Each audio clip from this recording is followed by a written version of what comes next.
what is going on at these gas stations? It's already late at night, yet the lines stretch endlessly. People are crowding in from every direction, cars stacked behind each other in long, unmoving queues. At first, it almost looks like some kind of gathering, like people are lining up to cheer for something. But no, they're all here for one thing: fuel. The situation feels chaotic, almost out of control. Some stations have already run out of gasoline entirely, emptied by waves of panic buying. Everyone is saying the same thing: the price is about to surge, and so people rush in like it's a race against time. By evening, the pressure only intensifies. Even at 8:30 p.m., cars are still lining up, blocking intersections and spilling out onto nearby roads. Gas stations are overwhelmed, completely packed, with vehicles filling every available space. The lines don't just stay inside the stations, they stretch far beyond, choking traffic and creating gridlock. This isn't normal demand. This is a frenzy. Every driver is trying to fill up before the clock strikes midnight, when prices are expected to jump again. Rumors spread fast, and tonight they hit hard.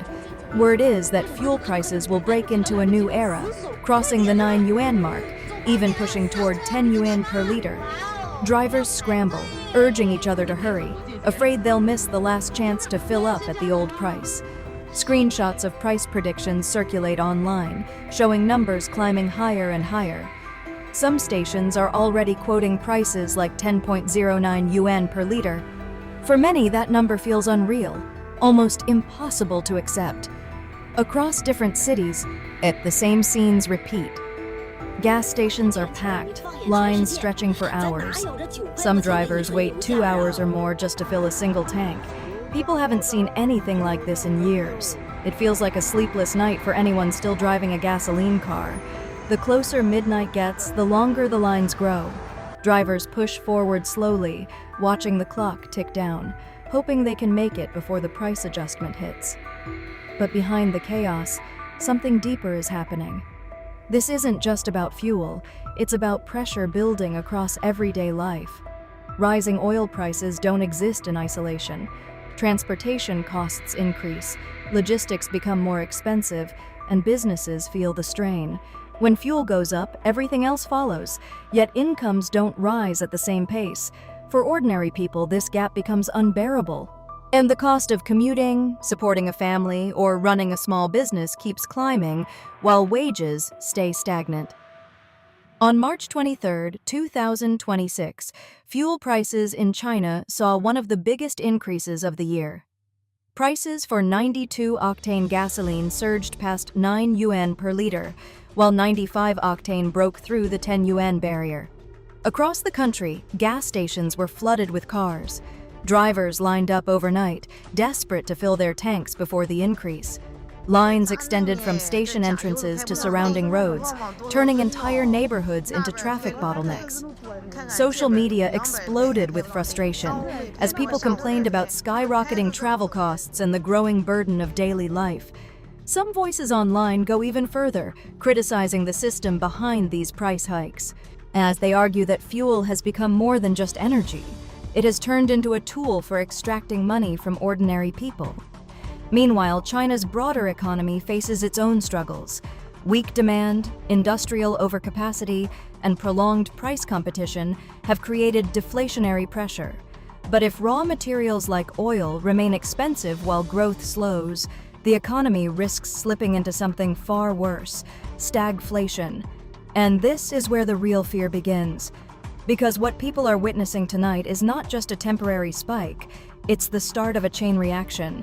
When fuel prices rise sharply, logistics costs follow.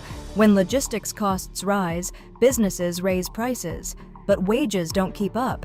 Yet that imbalance creates a silent squeeze, one that forces ordinary people to carry heavier and heavier burdens just to maintain the same standard of living. Think about it. For some, a tank of gas is just a number. But for millions, it's the cost of getting to work, the cost of survival, the cost of keeping a small business alive. Energy is supposed to support people's lives, not become a weight that drags them down. Yet every time prices rise, the increase comes fast and aggressive. And when prices fall, They drop slowly, almost reluctantly.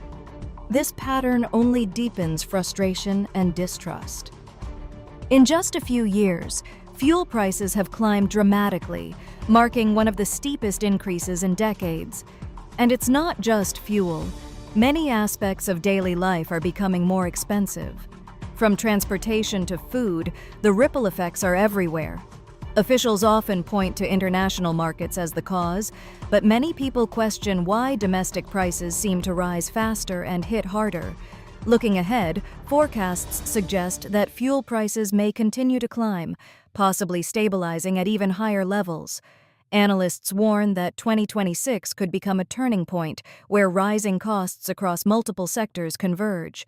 Manufacturing faces higher logistics expenses, businesses face shrinking margins, and ordinary people face a simple but brutal reality. Prices go up, but incomes don't. And that's the core of the crisis. It's not just about oil. It's about a system where costs rise faster than opportunities, where debt expands, jobs become harder to find, and everyday life becomes more expensive.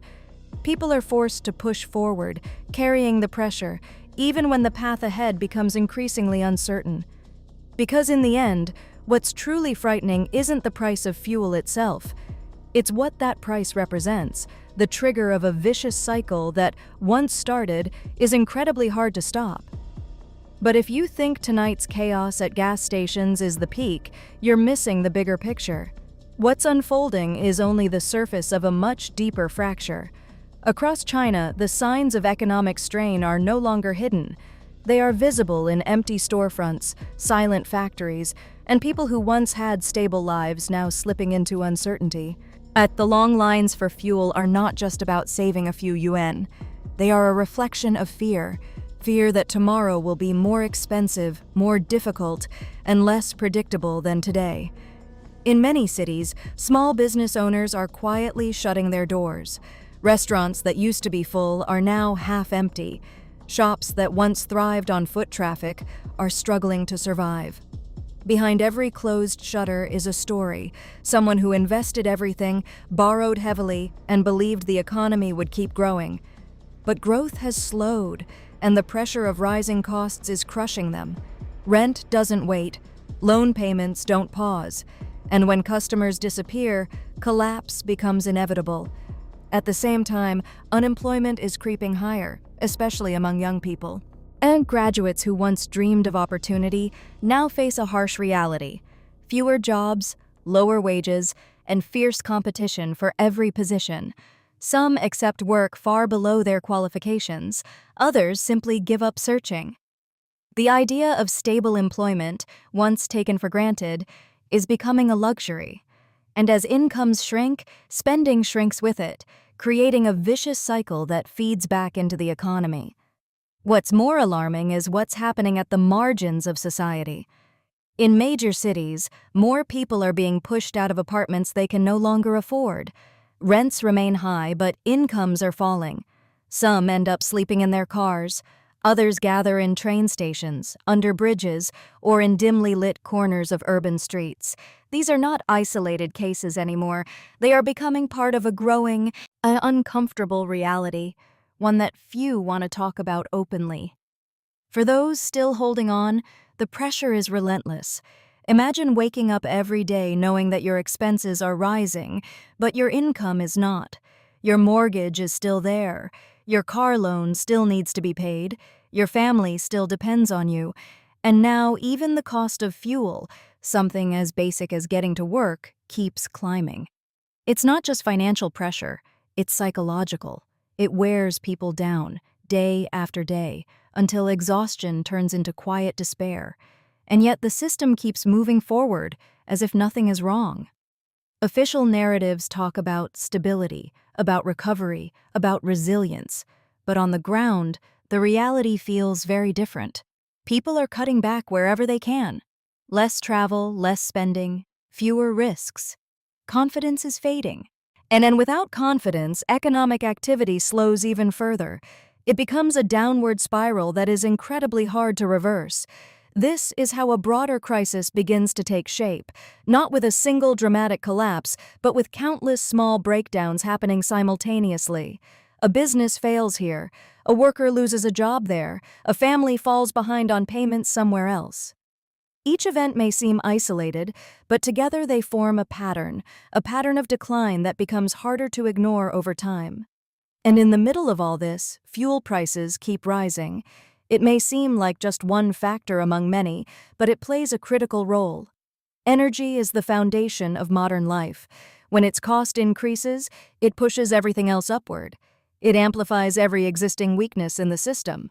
For a strong economy, that pressure can be absorbed.